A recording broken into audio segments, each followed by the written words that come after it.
सुंदर नगर नामक गांव में एक किसान रहता था। उसके 4 बेटे थे।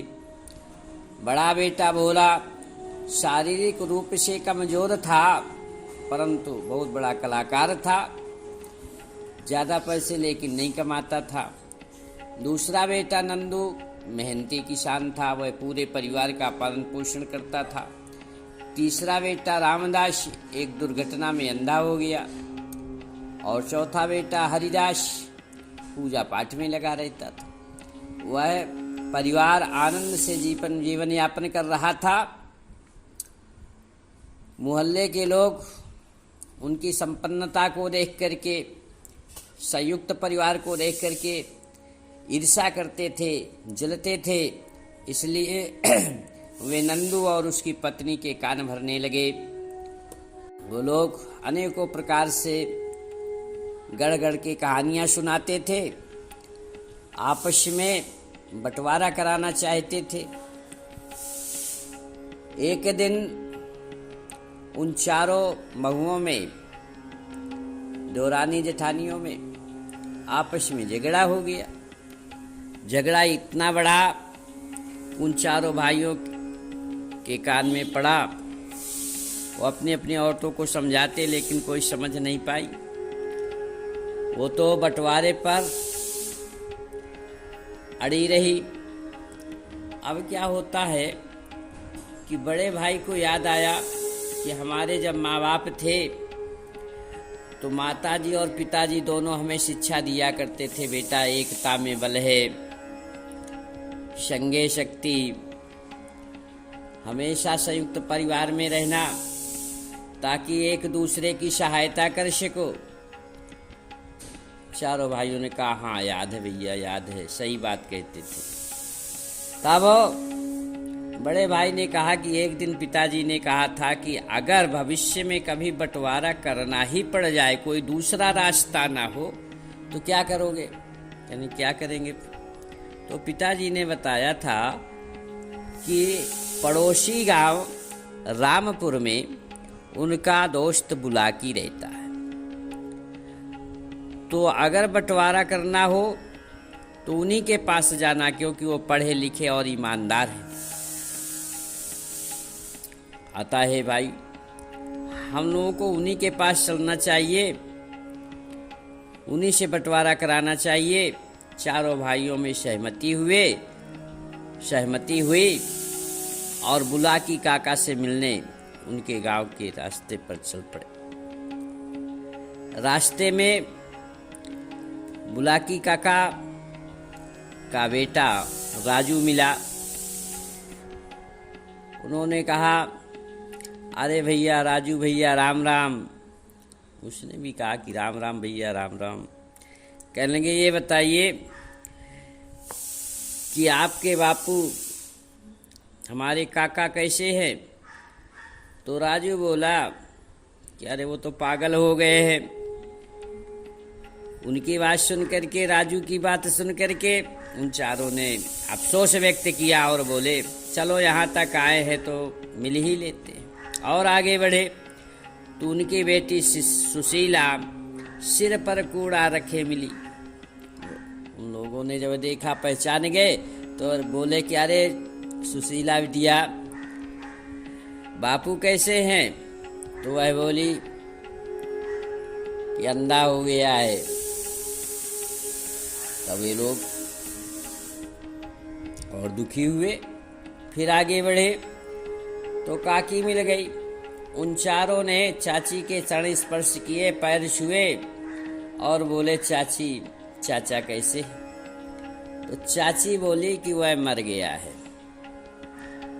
तो वो चारों भाई अफसोस करने लगे और कहने लगे, चलो जब यहाँ तक आए हैं तो घर तक चले चलते।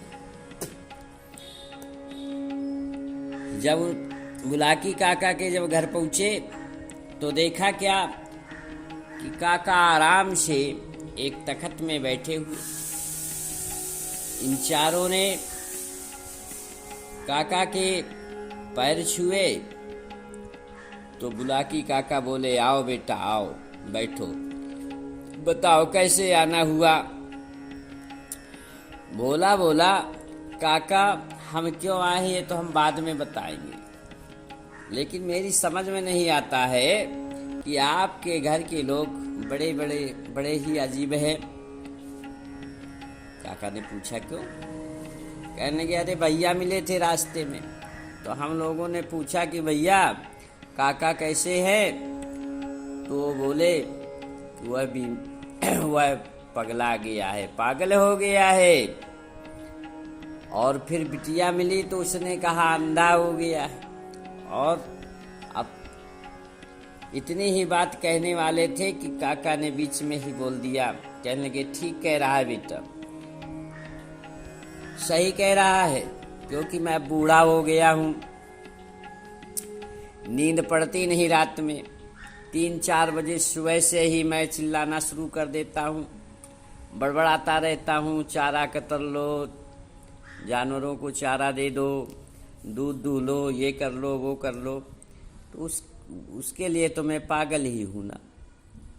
और रही बिटिया की बात, तो बिटिया भी सही कह रही है, क्योंकि आप लोगों ने देखा कि वह जवान हो चुकी है, उसकी अवस्था शादी करने के लायक है, लेकिन कोई लड़का सही नहीं मिल पाया, अभी तक मैं शादी नहीं कर पाया, इसीलिए बिटिया कह रही है कि वह तो अंधा हो गया है, उसे कुछ दिखाई नहीं दे रहा कि मैं जवान हो गई।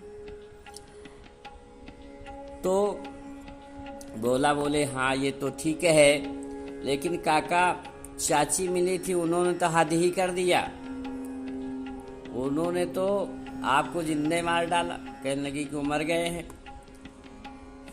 बोला कि काका बोले कि वो आपकी चाची भी सही कह रही है, क्योंकि अब बुढ़ापा है, कोई काम काज हो नहीं पाता है, इसलिए वह सही कहती है कि उसके लिए तो मैं मर ही गया हूं। हमारी बातें छोड़ो, ये बताओ कि तुम चारों लोग इकट्ठा होकर के क्यों आए हो? बुलाकी काका की बात सुन करके नंदू बोले कि काका हम चारों लोग बंटवारा करना चाहते हैं, और हमारे पिताजी ने आपके लिए कहा था कि वही बंटवारा करेंगे। ये बात सुन करके बुलाकी बोले कि अच्छा ठीक है, तुम लोग घर जाओ, और बैलगाड़ी से तैयार होकर के अपनी अपनी पत्नियों को साथ में लेकर के आओ, तो चलते हैं, पहले गंगा जी स्नान करते हैं, इसके बाद जब वापस लौट करके आएंगे तब फिर बंटवारा कर देंगे। काका की बात मान करके वो वापस घर लौट करके आए और अपनी पत्नियों से बताया कि काका ने कहा है कि 4 दिन बाद अमावस्या है, तो सोमवार अमावस्या होने के कारण चलते हैं, पहले गंगा जी में स्नान करते हैं, फिर जब वापस लौट करके आएंगे तो बंटवारा कर देंगे। इस पर सभी इन चारों की पत्नियां भी सहमत हो गई कि हाँ इसी बहाने चलो गंगा जी नहाने को मिल जाएगा।